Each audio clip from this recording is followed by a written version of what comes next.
Ayan, ito po. Pinadala pa rin to ng seller. Actually, kinancel ko na to kasi nga napansin ko yung quick throttle kasi isang seller lang to. So, hindi ko ma-cancel yung quick throttle lang talaga. Hindi siya pang TMX kasi yung akin, yung motor ko, ayun oh. Yun yung motor ko na para doon kayo gagamitin. So, ngayon, bubuksan natin. Ano yung laman nito? Yan. Ay, ako. Tatlo to. So, nakita nyo, meron dyang handlebar, merong quick throttle, at merong throttle grip or handle grip. Yan po yung mga kasama dito sa package. Isang set. Isang set siya. Siya na siya. Walang walang maghahawak nung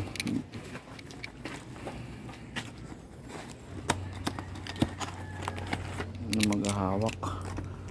Kaya, yan.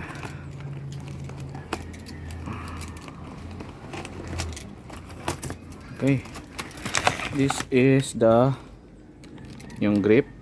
Okay. Yun yung grip. Next, ito yung sinasabi ko. Ay, ito handlebar to. Handlebar ako. Handlebar. Ito yung handlebar. Ayan, handlebar. So, handlebar siya. Parang sobrang haba, no? Ko alam. Handlebar. Ito po yung hindi pasok sa TMX. Ito po ang quick throttle. Ayan. Opo, hindi po to papasok.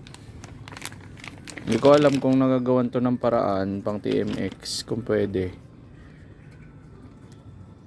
Ganyan siya. Malaman natin.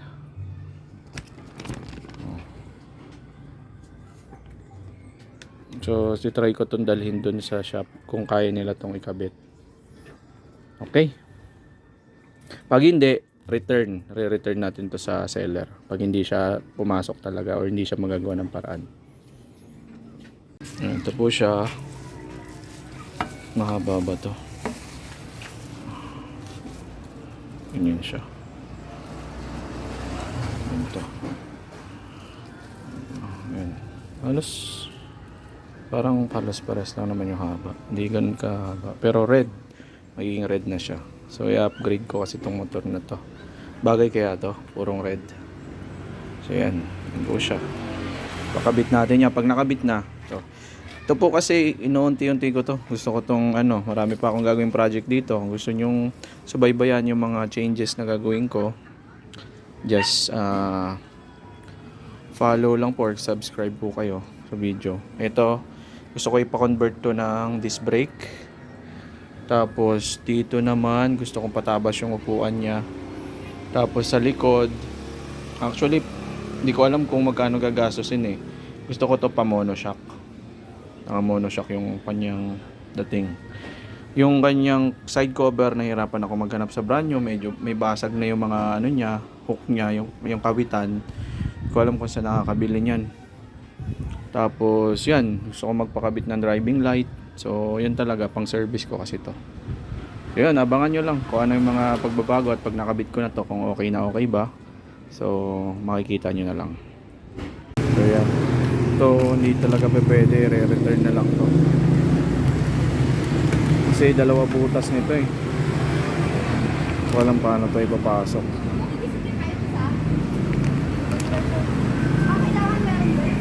Ayan, so kinakabit na namin yung bagong handlebar. Yan yung magiging tsura niya.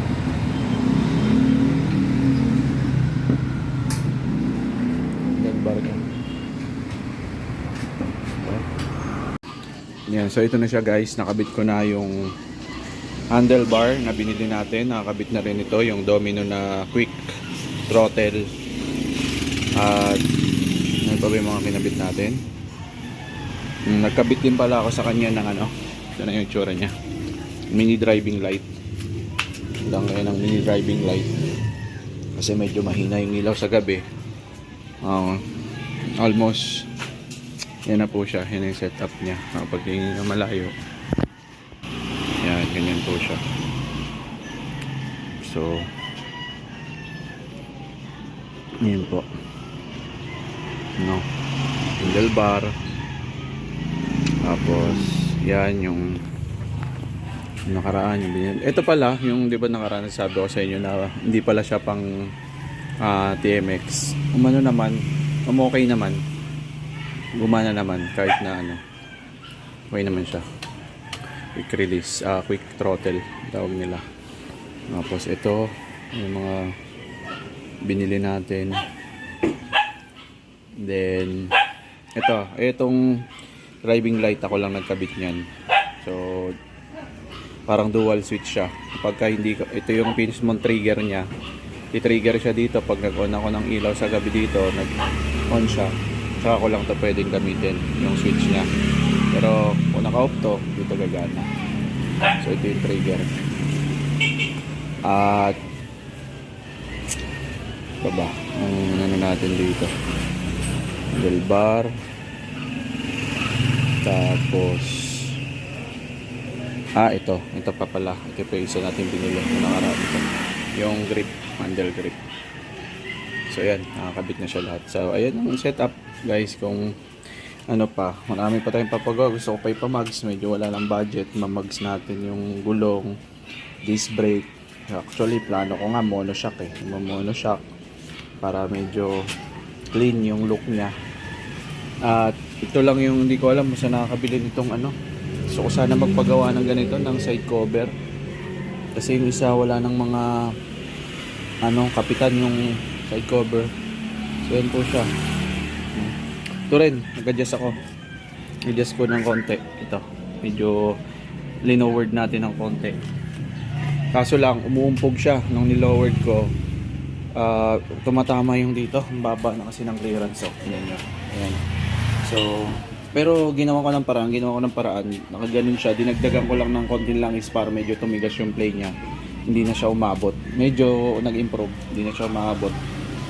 Then, yan. So, dami pa. Unti-unti natin guys. Kung may budget, yun yung plano ko. Mag-mags or mag-convert na lang ng disc brake kahit ganyan. Pero, ang advantage kasi ng naka-mags, pwede akong, yung pag na-flat ka, sobrang dali lang. May sealant ka lang, okay na siya. So, yan guys, no. Ito rin pala, nagkabit na rin ako ng ganito. Kinabitan ko ng filter kasi syempre pag matagal lalo na hindi nagagamit, kakaroon ng kalawang. So, napakahalaga yung filter. Yan.